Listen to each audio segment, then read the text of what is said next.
for Latin. You know what I'm saying? You know we had y'all covered. You know that, right? You know that. Well, wait a minute. I heard it quickly, South. I'm still asking you, was it in Chicago? No, okay, yeah. 79th and Western, sir. It is Chicago, sir. But anyway, let me let the people know who you are. You are a professor of history at my alma mater, Howard University in Washington, D.C. You are also the former president of ASALA, right? The Association for the Study of Afro-American Life and History, which is a wonderful organization. Carter G. Woodson and others have come through and done great work with that, and you and your staff has continued that work. You are the winning author of a book, A Contempt and Pity, and you are my friend. You are one of the most funniest, yet you probably don't even think you're funny, of Facebook posters in America. Ladies and gentlemen, welcome Dr. Daryl Scott. How you doing, brother? I'm doing okay. You're being very generous here. This must be the big setup. Man, it's a big setup, man, because I'm coming at you right now. We're coming straight at you. Well, first of all, let's do something nice. I'm with you, man. I'm with you. Like you and I are both watching what's going on in the country, right? We're watching this sort of tear down culture. We're watching this moment where folk are just trying to cancel everything, right? Cancel Starbucks, cancel McDonald's, cancel Chick-fil-A. And I'm going to tell you, Natisa, I ain't canceling Chick-fil-A. I don't care. We know. That lemonade is much too good for your boy. But anyway, they trying to cancel everything. And I'm trying to figure out, like, and I think this is the question you were asking, like if we really done this cancel culture thing right, if we tear down everything that has either a malicious origins or malicious sustenance, what would we have left? Tell me what you're thinking about this current time and the tear down movement going on. I mean, well, it is part of a broader pattern of American society that just doesn't have much use for anything that's that is yesterday. It doesn't reflect our values, and so we want to toss it and we want to move on. People have said that America's too busy making history to care about history. America's too busy trying to get ahead, move along in the world, and so we're forward looking. And by the way, and this includes all the black folks who like to somehow think that they're outside of the pattern of American history. Mm-hmm. And I'm one of those people who think that we're quintessentially Americans, no matter where we may have begun in this world, and no matter how much we have continuity with Africa, that at bottom we reflect the nation state in which we live. And when you look at the patterns of our behavior, even where we used to deviate for the good, we seem to be coming in sync with what's been going on in America all along, even if we try to make it more livable for us. So in other words, I think we look at this, I see this as a neo-assimilationist era, a neo-integrationist era. And the more I look at black people, the more I see the white people. In other words, I see a lot of similarity there. Even if those of us think we're hyper black, we're woke in a certain kind of way. We're woke in a way that is consistent with an America that says we want in without any hesitation, fully part of the society, fully part of the culture. Right. And we have no more of the patience and no more of the reserve that says we want to keep what is good about us. We just want to keep moving closer to what we deem to be equality.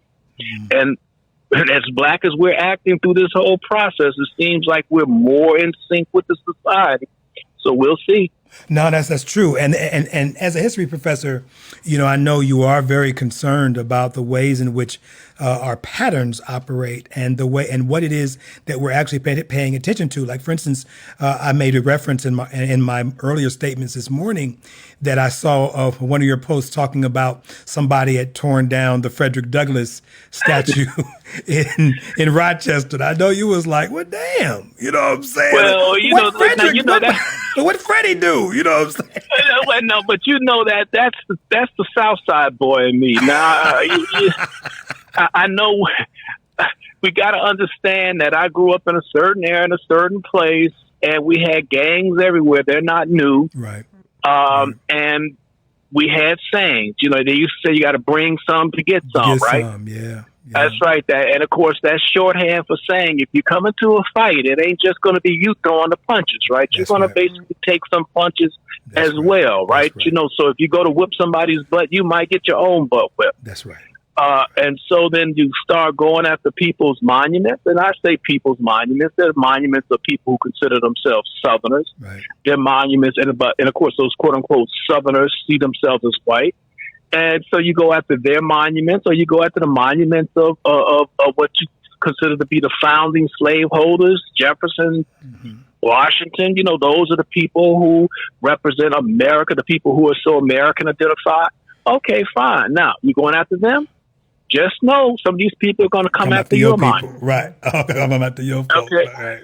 And so this is a proxy war, right? We're fighting, we're having ethnic conflict and racial conflict, and it's playing itself out in monuments. But again, monuments are symbols. Symbols are interesting things. People don't have to care about the history as much, but they do care about their symbols. Right. Most Southerners don't even know who lost the Civil War at this point. Right. But they don't like the fact that you're tearing down their monument. Right. And so they're ignorant of history, but yet they're identifying with a monument, and so then they might come after your monument, right? Yeah. And a lot of Black Americans, they may know who Frederick Douglass is, but there are other monuments that they don't know. Black people, they don't know. And these people are coming after your monument. So that's what a monument war ends up being, a proxy war with real people involved. Never forget the young lady who was killed in Charlottesville. Yes. She was killed by white folks down there trying to protect a monument to Robert E. Lee. Yes. So she was the first casualty in this new version of the monument war. Right. Right. No.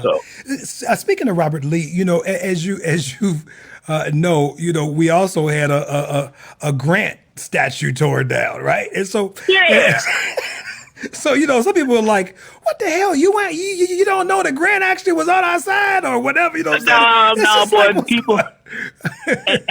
And people came back and said Grant didn't go far enough. Grant was easy on the Confederates. Grant, basically caved in and gave away Black people's rights. Grant this, Grant that. So Grant ain't pure enough. Nobody's pure enough. Nobody's pure enough. Which then, right? So here I am, right? Here we are, right? We're 35, 45 minutes away from Columbus, right? Okay. And Columbus, the city, right, is the capital of our state here in Ohio. Columbus has a Columbus State University, and Columbus and so what you might have seen is that Columbus State University decided about 2 weeks ago, to take down the Christopher Columbus statue. Right. That's right. And then you saw that, right? And then in the city square or whatever, just recently, they said, "Oh, we're going to take down Christopher Columbus's statue."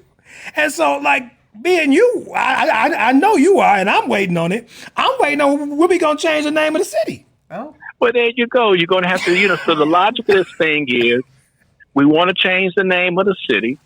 There's a Columbus, Georgia. There's a Columbus, Ohio. Columbus is all over the place. But here's the other part. Look, Columbus, personally, of course, we all know who Columbus was by now, right? We all know that Columbus is basically the original colonizer. Mm-hmm. We all know that Columbus came over here and saw slavery as a possibility from day one. And we know Columbus is responsible for enslaving people and lots of people being killed. So Columbus is an ugly personage in history. But yet there are people who are Italian and other people who still identify with Columbus. And that brings us to this other question once again. You got the Italians, you got the Southerners, you got the Black folk, and then, of course, there were the people in the Southwest who somebody got shot over a statue that had to do with one of the conquistadors who was down there colonizing. And so then that struggle, you get the Native American things that they believe in, sure. And then you get the Southwest Spanish and Mexican Americans, but they consider themselves of Spanish descent. And so now you got all kind of people involved in this monument war. See, these are wars. These are ethnic. Mm-hmm. You see, there's an ethnic dimension to all of this that's not being talked about. Mm-hmm. So you got these progressive people, the new John Browns, as somebody seems to think they really are, right?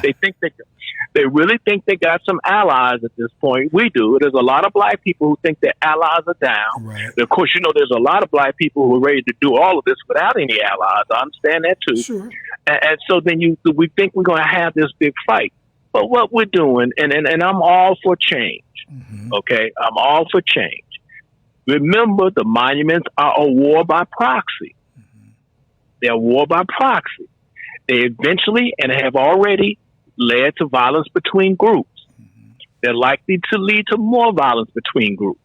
Now, if I understood what's going on here, the idea is not for violence to take place between groups. The idea, I thought, was to, for once and for all, address the longest standing civil rights issue in American history, and that's the issue of police brutality and police murders. So my beef is not with Italians. My beef is not with Southerners. My beef really is with the policing of the country, right, and how it's done. And so my goal, my eyes on the prize issue, is how do I change this long, intractable issue of police brutality? And while we got people on our side, then expand our tent. Get more people on our side, okay? The monuments are not central to that to me, okay? And so I say then personally, Daryl Scott says, well, let's we have this, because of the murder of George Floyd, we have this initiative. Let's press that issue. Let's keep the eyes on the prize. No, I certainly understand what you're saying. If we had, longer time, I'd probably push back a little bit on you a little bit there. But I do think you're right in the sense that it does shift the narrative, right? So I totally understand that. I personally don't think and I don't think you fundamentally believe it's a bad shift of the narrative. I just think you said it definitely shifts the narrative, right? And so if we're going to have our allies on our side doing these things and having a conversation that most people can agree upon, i.e. George Floyd and others have, we should pay attention to, questions of police brutality and murder and that kind of thing. It does become a different conversation when we talk about, okay, now we're about to go after these monuments, right? I get that.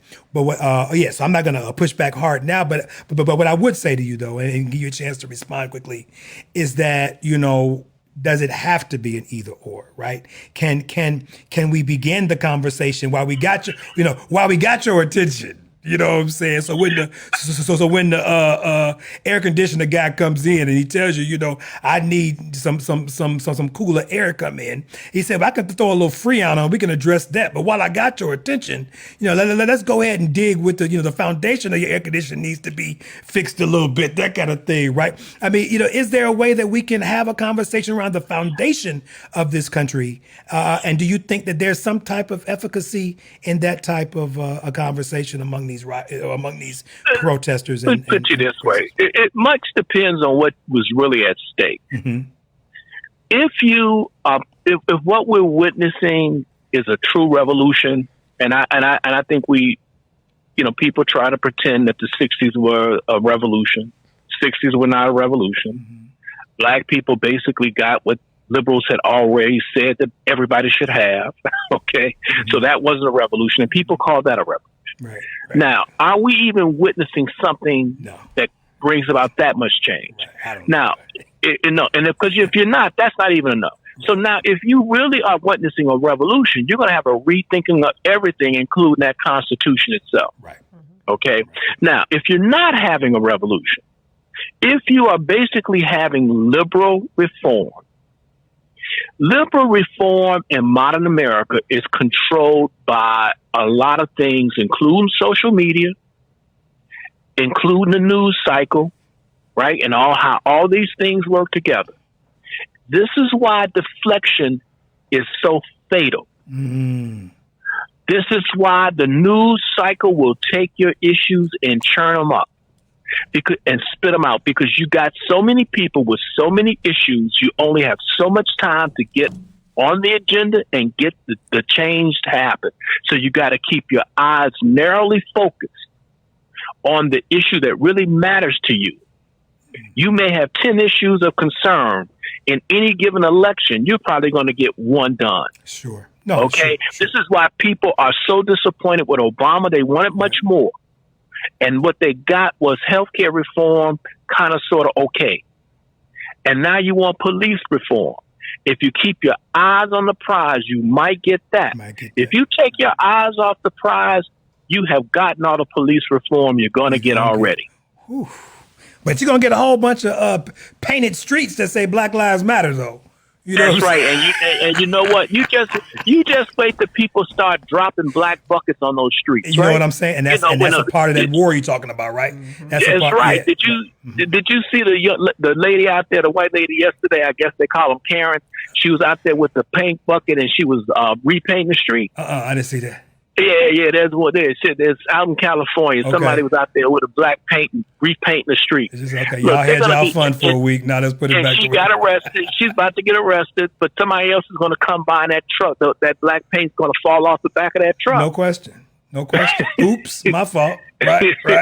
As I say, just keep the eyes on the real prize. Police brutality is a worthy goal. Ending police brutality is a worthy goal equal to, look, nobody has succeeded. The NAACP at the turn of the 20th century didn't succeed at it. Right. Malcolm X didn't succeed at it. Right. King didn't succeed at it. All the protests I've been involved in since then, virtually every riot you have seen has been about police brutality. Right. So nobody has ever solved the police brutality problem, but Black Lives Matter has finally made this the issue. Don't let it go. That's rich, man. That is rich.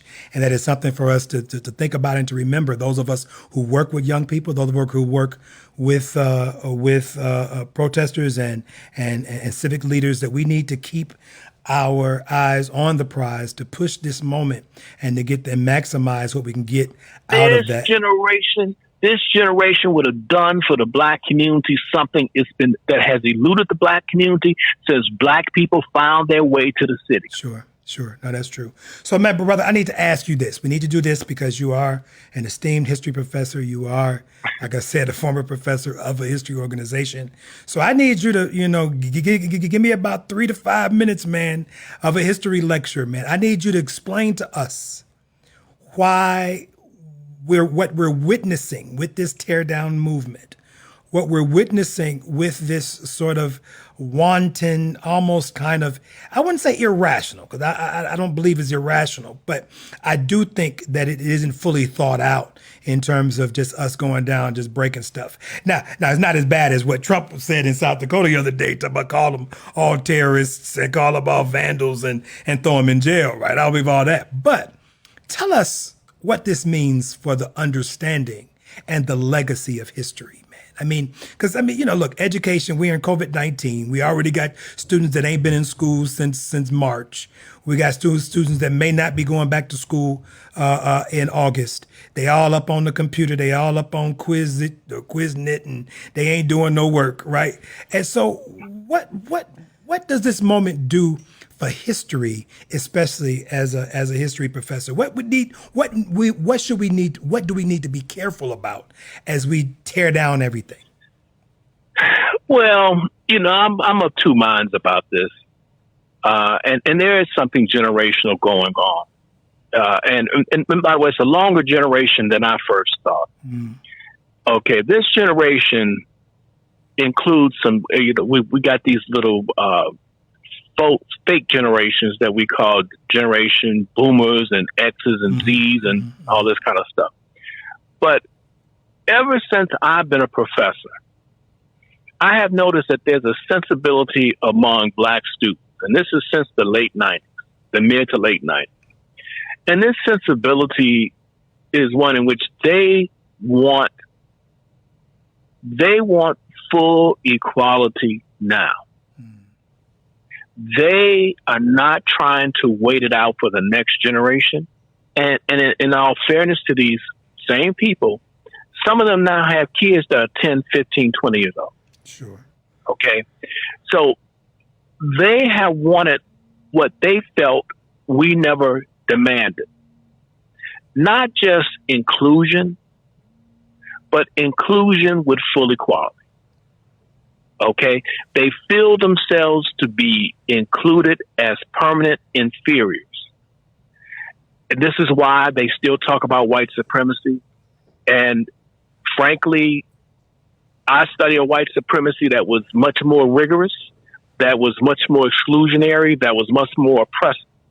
But it does no good for me to talk about that as a historian when I realize that these kids are talking about what they see as white supremacy, which is this nagging elusive sense of white domination, even when you are sharing the same space with these people, even sometimes when you are their boss. Okay, see, this is a world that the real quote unquote supremacists from before would have never understood. So when you get these black folks of this generation, they want to change that history now. They want the white people who work for them, or the white people who are supposed to be their equals, to stand up and treat them like equals. And they don't want to suffer through what they think that some of us went through, which is we accepted some kind of internal inferior status. Mm-hmm. Now, they identify with what's going on with poor black people. And because poor black people, they don't seem to talk about this white supremacy the same way. But what they all talk about is how we're not treated as citizens by the police. This is all what we all have in common, right? This is where this is where that talk we give. Right. Our children are tired of that talk. Right. They don't want to hear that talk. So where it meets the road is with policing. Now, if they feel that they need to tear up everything to bring it into that, even I, as a historian, say, well, making history is more important than preserving history. Than observing history, right. Now, I happen to be in the preservation teaching business, and so when I see monuments fall, I actually saw these monuments as teaching opportunities, and we could use technology to talk about the racism, the white supremacy. But no, if the kid looks at me and says, Professor Scott, I'm going to topple this thing. I'm going to burn this thing. I'm going to melt it all down. I might try to plead with them can we put the statue over there and talk about it later on? But at the end of the day, I'm with the kids. I'm with the kids that says, if this is what you think you got to do to tear it down and make a new world, okay, I'm not a conservative. I'm actually more progressive than they are. Sure. Then I said, go ahead and tear it all down. But I don't think it's necessary. Okay.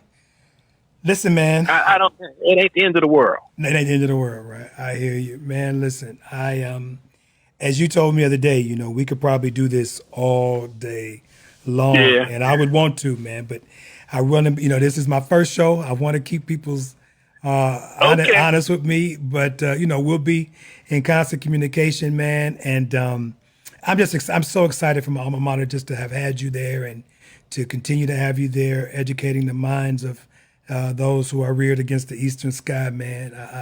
I appreciate you, man, and I appreciate the work that you do.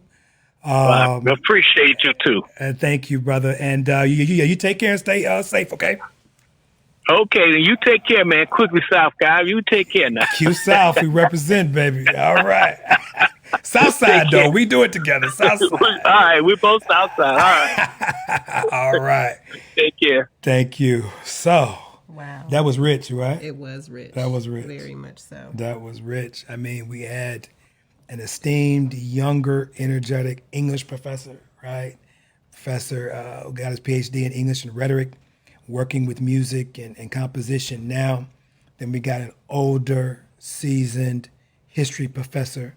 Both are aligned intellectually, both are aligned ideologically, but then partly because of their disciplines and also partly because of their sort of long-term visions, right? They diverge a little bit, right? And so I think that for our audience, right, I think we need to be ready to think about that there, it's not just a divergence of black versus white. Right. It's not even a divergence of progressive versus conservatives, right? These monument issues are issues that deal with, for instance, the great granddaughter of Robert E. Lee, right? Okay. Who may be a progressive, right? But my great granddaddy died and fought on behalf of the Confederacy, right? And so when we have these conversations around the Confederate flag, around the Confederacy, I always try to temper my sort of anger, right? I always say, listen, I got to think about it being real. Like, some of these people, yes, some of the Confederate fighters wanted to sustain slavery, right, were definitely anti-black, all that. Some of them simply were trying to preserve their autonomy, right, from the Union and engage in this secession process. We just, okay, if you don't want us to, we'll just move away from you, right? Right. And so, and then some of them, like I said, are just people who said, look, Uncle Ben out there, he about to go fight. I'm about to go fight with him, right? And he or she may not have had the same type of animus as a Calhoun, instead of an animus as a Benjamin Tillman, right? So that's the thing that we think about as educators and as people engage in these conversations across America. It isn't just clear this side versus that side. It's a conversation of nuance. It's a conversation of history. Should we tear down the statues? I really don't care less, because I'm not a person that believes in symbolism and symbols and all this stuff anyway. But I always say this. If we're going to tear something down, we make sure you build something up. You know what I'm saying? And so if we're not in the business of building up our communities to make sure that our statues, living and dead, are not venerated, then I don't know what use it is just to tear down some 100-and-some-year-old statue. Does that make sense? It does make sense. And I like how Dr. Carson and Dr. Scott shared, their perspectives, like you said, coming from two different backgrounds, so to speak. And how they covered on, let's call the tree systematic oppression, and how there's just it's multifaceted. There's so many roots to that systematic, oppression. So it all has to come tumbling down. So listen, we are at the end of our first show, but before we end, don't go. I know you was about to move on. We got one more thing to do, right? So every show, what's going to happen is we're going to engage in a testimony, a sort of a highlighting, if you will, of individuals, of organizations, of businesses, of community members here in town, here in Ohio, across the nation, that sort of came to our understanding in the last week or so. And we call this segment, this last segment, the I'll Drink to That segment. If you've been watching us since the beginning, we've been drinking already, right? Because some of the conversations has already been serious. But this is the official I'll Drink to That segment. And so just as a shameful plug, if you're out there and want to sponsor this show, the I'll Drink to That segment can be yours, right? And so you can sponsor us. We accept show sponsors if you need it. But we have someone that we want to highlight today. And you can give me about 4 or 5 minutes, audience, and we'll be out your way. Sister Tisa. So what we have right now is a poem written by Carolyn Randall Williams. This was published in the opinion section of the New York Times on June 26th of 2020, and it reads as follows. I have raped colored skin. My light brown blackness is a living testament to the rules, the practices, the causes of the Old South. If there are those who want to remember the legacy of the Confederacy, if they want monuments, well, then my body is a monument. My skin is a monument. Dead Confederates are honored all over this country with cartoonish private statues, solemn public monuments, and even in the names of the United States Army bases. It fortifies and heartens me to witness the protest against this practice and the growing clamor from serious, nonpartisan public servants to redress it. But there are still those, like President Trump and Senate Majority Leader Mitch McConnell, who cannot understand the difference between rewriting and reframing the past. I say it is not a matter of airbrushing history, but adding a new perspective. I am a Black Southern woman, and my immediate white male ancestors, all of them, were rapists. My very existence is a relic of slavery and Jim Crow. According to the rule of the hypo descent, the social and legal practice of assigning a genetically mixed race person to the race with less social power, I am the daughter of 2 Black people, the granddaughter of 4 Black people, the great-granddaughter of 8 Black people. Go back one more generation, and it gets less straightforward and more sinister.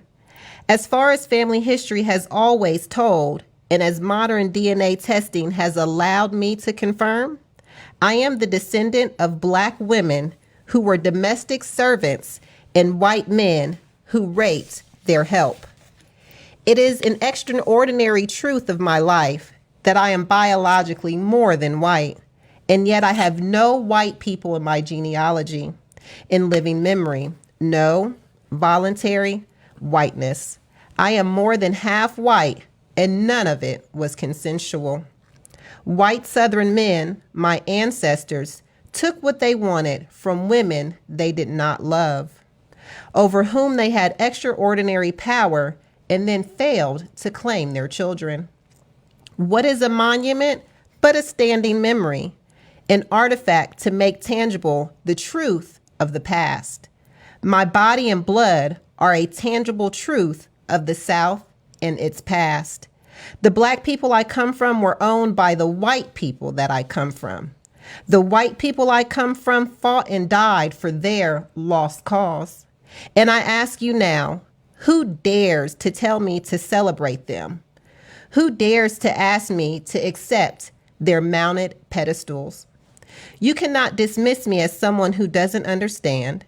You cannot say it wasn't my family members who fought and died. My blackness does not put me on the other side of anything. It puts me squarely at the heart of the debate. I don't just come from South, I come from Confederates. I've got rebel gray blue blood coursing my veins. My great-grandfather Will was raised with the knowledge that Edmund Pettus was his father. Pettus, the storied Confederate general and the Grand Dragon of the Ku Klux Klan, the man for whom Selma's bloody Sunday Bridge is named. So I am not an outsider who makes these demands. I am a great-great-granddaughter. And here I am called to say that there is much about the South that is precious to me. I do my best teaching and writing there. There is, however, a peculiar model of Southern pride that must now, at long last, be reckoned with. This is not an ignorant pride, but a defiant one. It is a pride that says our history is rich, our causes are justified, our ancestors lie beyond reproach. It is a penning for greatness, if you will, a wish again for a certain kind of American memory, a monument-worthy memory. But here's the one thing. Our ancestors don't deserve your unconditional pride. Yes, I am proud of every one of my black ancestors who survived slavery. They earned that pride by any decent person's reckoning, but I am not proud of the white ancestors whom I know by virtue of my very existence to be bad actors. Among the apologists for the Southern cause and for its monuments, there are those who dismiss the hardships of the past. They imagine a world of benevolent masters and speak with misty eyes of gentility and honor the land. They deny plantation rape, or explain it away, or question the degree of frequency at which it occurred. To those people, it is my privilege to say, I am proof. I am proof that whatever else the South might have been or might believe itself to be, it was and is a space whose prosperity and sense of romance and nostalgia were built upon the grievous exploitation of black life. The dream version of the Old South never existed. Any manufactured monument to that time in that place tells a half-truth at best. The ideas and ideals it purports to honor are not real. To those who have embraced these delusions, now is the time to re-examine your position. Either you have been blind to a truth that my body's story forces you to see, or you really do mean to honor the oppressors at the expense of the oppressed.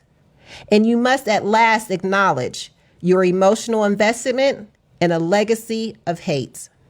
Either way, I say, the monuments of stone and metal, the monuments of cloth and wood, all the man-made monuments must come down. I defy any sentimental Southerner to defend our ancestors to me.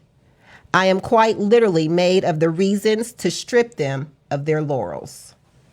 Ladies and gentlemen, Carolyn Randall Williams. And so, for this powerful op-ed piece, for this sort of bringing life into what many of us considers an ideological debate, for that, Carolyn, I will drink to that.